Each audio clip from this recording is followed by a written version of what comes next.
So, okay. Proceed tayo ngayon sa problem. Tapos na tayo sa pagdidiscuss ng accruals, which is accrual of expenses, accrual of income. Tapos na din po tayo sa deferrals, kung saan diniscuss natin doon yung prepayment of expenses and pre-collection of income. And tapos na rin po tayo sa estimate, kung saan diniscuss din natin yung depreciation. And ngayon babanggitin natin dito yung isa, which is budget expense or allowance for doubtful accounts. Okay? So proceed tayo. Problem 7.11. The following accounts were taken from the records of Lucille Beauty Shop as of December 31, 2015. So as you can see, mayroon tayong ditong mga account title with corresponding amount. Ngayon yung pinapagawa sa atin po is the trial balance. Okay? Pero hindi lang trial balance yung gagawin natin dito. Gagawin natin is an adjusted trial balance for which ipaplat lang natin tong mga to. And then gagawin natin yung mga adjustments. Katulad ng nabanggit dito sa number 2, prepare the necessary adjusting entries. Prepare muna tayo ng adjusting entries and then ipaplat natin siya sa ating worksheet. Okay? So somehow gagawa tayo ng worksheet. Idire-diretso na natin para makita ninyo kung paano po siya ginagawa. Okay. So, pinakaumpisan dapat gawin is gawa muna kayo ng trial balance. Unadjusted trial balance. Okay. So, ganito po siya. Trial balance. Although dapat nasa gitna yung trial balance, nasa gitna dapat. So, trial balance, this is the unadjusted trial balance. So, account titles. So, dun sa problem, hindi na kayo pinahirapan. So, pasunod-sunod na siya. Okay, so i-plot lang natin. Simulan natin sa cash, accounts receivable, allowance for doubtful accounts, 2,000, credit, notes receivable, supplies, and so on and so forth. Okay, tapos na tayo dyan sa trial balance. Hanggang dito lang po yan sa 772,000. Okay na total. Ngayon, proceed naman tayo sa ating adjusting entry. Okay. So, punta tayo sa mag-entry tayo sa numbers. Kuha tayo ng panibago. Okay. So, additional information, ito po si adjusting entry. Adjusting entries. Okay. For number 1. Ang sabi sa number 1, unpaid interest o notes receivable. May unpaid interest daw sa notes receivable. Ibig sabihin, di ba, pag binanggit nating notes receivable, may receivable tayo sa kliyente. Ibig sabihin tayo yung inutangan. Okay? Tayo yung inutangan. Ngayon, kung ikaw ang inutangan, syempre, magpapatong ka din ng interest. Hindi naman pwedeng ikaw lang yung hindi lang naman pwede na, di ba, pag nangungutang ka, di ba, notes payable, may interest yon. So, parang the other way around, ganun din yon. Pero ngayon, ikaw yung nagpautang and ikaw yung nagbigay ng interest. Kung ikaw yung nagpataw ng interest sa kliyente mo. Kasi somehow, di ba, pag notes pinanggit natin, medyo matagal yan. Hindi naman agad-agad yan nako-convert into cash. So, natitenga din yung pera mo. So, debit tayo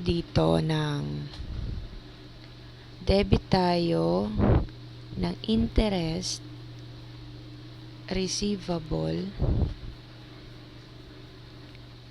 which is magkano? 1,200. And credit tayo ng interest income. Bakit po interest income? Kasi yung marireceive mo, mapupunta yun sa income mo.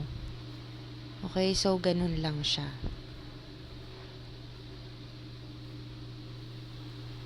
So, paano po nasabing ang tawag dito, paano po nasabi na adjusting entry siya? Kasi from the word itself, binanggit dito na unpaid interest on notes receivable. Ibig sabihin, hindi mo to na-record kaya nga naglagay ka dito ng additional information eh. So, i-record mo siya. Okay? So, number 2 is unpaid salaries and wages, 4-5. So, makikita nyo dito sa taas, mayroon ng salaries and wages na 40,000. Pero dito sa additional information, may nakalagay pa na may unpaid salaries pa daw. Ibig sabihin, hindi pa yan kasama dyan. Okay? So, mag-i-entry tayo. Salaries and wages, debit, magkano? Ang debit natin is 4,500.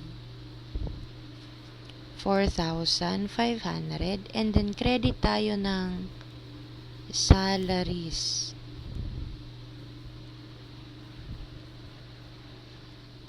Salaries. Payable. Same amount, 4,500. Number 3, unused supplies.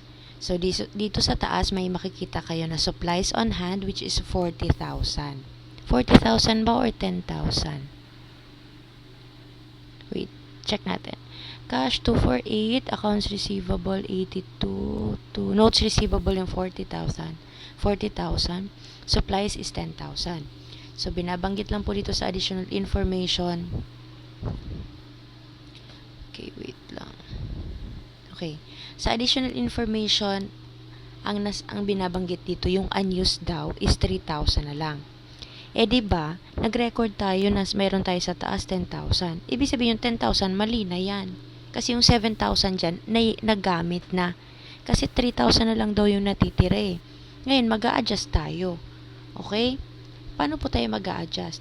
Yung used na 7,000 is i-entryhan natin. Okay? So, dapat hindi na siya supplies. Expense na dapat natin siya kasi nagamit na. Okay po? So, number 3, entry natin.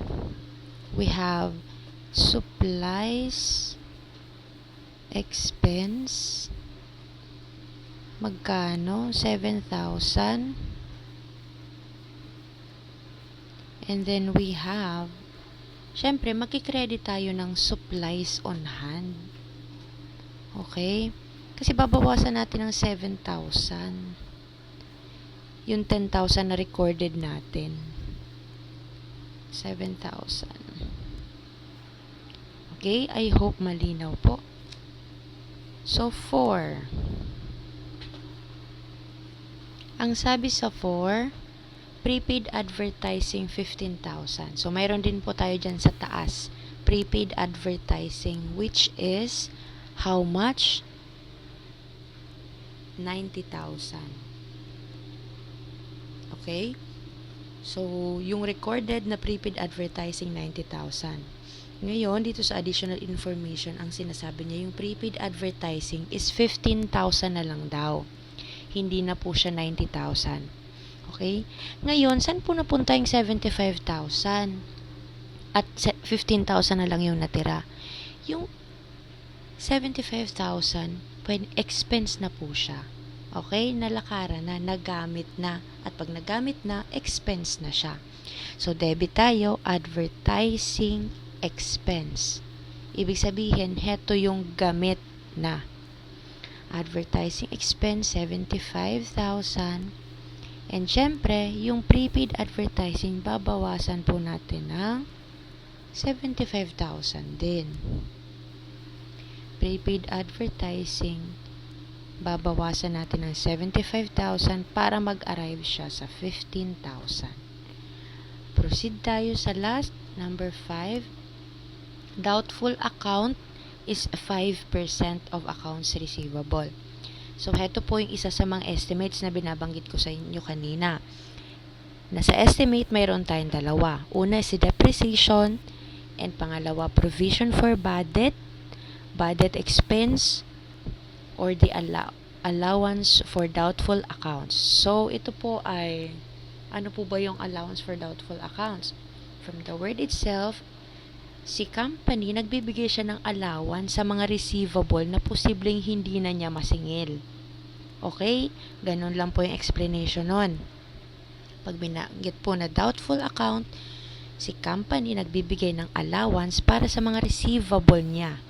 Okay? Receivable na posibleng hindi na masingil. Okay po. So, sa problem na ito, ang sabi is, may doubtful account daw na 5% ng accounts receivable. So, check natin si accounts receivable. Si accounts receivable dito sa problem is 82,000. Pero kasunod ni accounts receivable, mayroon na tayong nakarecord na allowance for doubtful accounts na 2,000. Ibig sabihin, heto po yung beginning na. Okay? Ngayon, compute tayo. 82,000 times 0.05, magkano siya? 82,000 times 0.05, 4,100. Ibig sabihin, yung 2,000 is hindi po lahat yan. Dadagdagan natin yan ng 2,100. Okay? Kasi ibig sabihin, tawag dyan, may mga nangyari pa.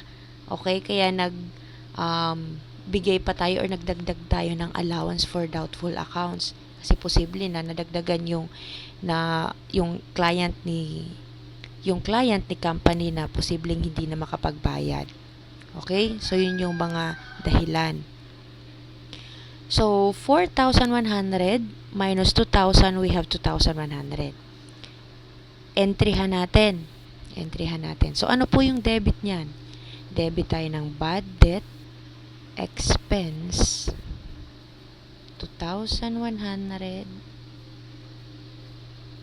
Credit tayo ng allowance for doubtful accounts. Allowance for doubtful accounts na 2,100. Take note po laging dapat kung ano yung nasa debit side na amount, yun din po yung nasa credit side na amount. Okay. Tapos na tayo sa additional information. Tapos na po tayo sa adjusting entry. Okay? Ganyan lang po si adjusting entry. Ngayon, proceed tayo sa paglalagay nito sa ating worksheet. Okay. Exit na natin ito or pwedeng proceed tayo. So, ayan. Dito na lang. Ayan. So, nakapag-prepare na tayo ng trial balance. Diba? May trial balance na tayo. Ngayon po, si adjustments is ilalagay natin sa baba ng trial balance, ng unadjusted trial balance. Ilagay muna natin. Interest receivable, 1,200. Debit. So, dito sa adjustments, kita nyo, naka-debit siya, 1,200. Next po, interest income. Magkano? 1,200. Credit. Lagay natin credit. Sa adjustments po ilalagay. Next is salaries and wages. Sa tatanungin nyo ako, ma'am, bakit wala dito sa adjustments nakalagay? So, take note po, kapag mayroon namang account title dito sa taas, okay? Dito sa taas, mayroon tayong salaries and wages na 40,000. Dito mo na lang siya ilalagay. Okay? Kasi magkakaparehas din naman yan. So, salaries and wages natin na nasa unadjusted is 40,000. Ngayon, magkano yung nasa adjusted? Adjustment pala, magkano yung adjustment? Salaries and wages, magdadagdag tayo ng 4,500. So, itapat mo lang siya sa salaries and wages. And nasa debit siya, so lagay tayo ng 4,500. Okay? I hope malinaw po. Next po, salaries payable. So, salaries payable, meron ba sa taas? Sa unadjusted? Wala. So, lagay tayo dito sa adjustment. Salaries payable, credit 4,500. Okay? Next, supplies expense. Supplies expense po ba mayroon sa taas? Wala. Lagay tayo. Supplies expense, debit, 7,000. And then, supplies on hand. Mayroon sa taas? Opo, mayroon. We have supplies on hand, 10,000. And, diba sa adjusting entry natin, yung supplies on hand is naka-credit. So, dito sa adjustment, lagay lang natin, credit, 7,000. Next, advertising expense. Mayroon po ba tayong advertising expense sa taas? Wala. So, lagay tayo, advertising expense, 75,000 debit. Next is prepaid advertising. Mayroon po tayo sa taas. Prepaid advertising, 90,000. So, sa tapat lang din niya, sa adjustments, credit tayo ng 75,000. Next is budget expense. Mayroon tayo sa taas? Wala. So, lagay tayo dito sa adjustments. Budget expense, how much is that? 2,100 na debit. So, 2,100 na debit. And then, we have allowance for doubtful accounts. Mayroon sa taas after ni accounts receivable. So, credit lang tayo ng 2,100 pesos. Okay, I hope malinaw. And then, yung adjustments po natin, i-total natin para malaman natin kung balanse siya. Okay? 1, 2. So, sa debit side, we have 4, 5 pala. Then, 1, 2, and then 7,000, 75,000, 2, 1. For a total of 89,800, for which dapat parehas dito sa credit side. Ngayon po, after ng adjustments, proceed tayo sa adjusted trial balance. Adjusted trial balance natin, we have cash. Okay? Wala namang adjustment, so copy lang natin yung nasa unadjusted, which is 248,000. Exit na muna natin to. Close natin this one. Okay? So, accounts receivable, wala namang ibang adjustments. So, we have 82,000. Allowance for doubtful account, we have 2,000. And then, may adjustment na 2,100. So, ang ating allowance for doubtful account is 4,100. Tama po ba? Yes. Yung 4,100 is the 5% na allowance na binigay ni company na based sa accounts receivable niya. Okay, next is notes receivable, no adjustment. So, copy lang natin. And then, supplies on hand, 10,000 minus 7,000. So, we have 3,000 sa ating adjusted trial balance. And prepaid advertising, we have 90,000 sa ating unadjusted. And then, we have sa adjustments na 75,000. So, ang ating adjusted prepaid advertising is 15,000. Office equipment, no adjustments. Accounts payable, no. Notes payable. Lucille Capital Income, walang adjustment sa kanila. Proceed tayo sa salaries and wages. So, we have 40,000 plus 4,500, 44,500. Utilities and gasoline, copy lang natin. And then sa adjustments, kung ano man po yung nilagay mo doon, i-entry mo lang po ulit dito. Ilagay mo lang ulit dito sa adjusted trial balance. Okay? Nakopy na natin, total lang po natin. So, dapat po laging balance yan.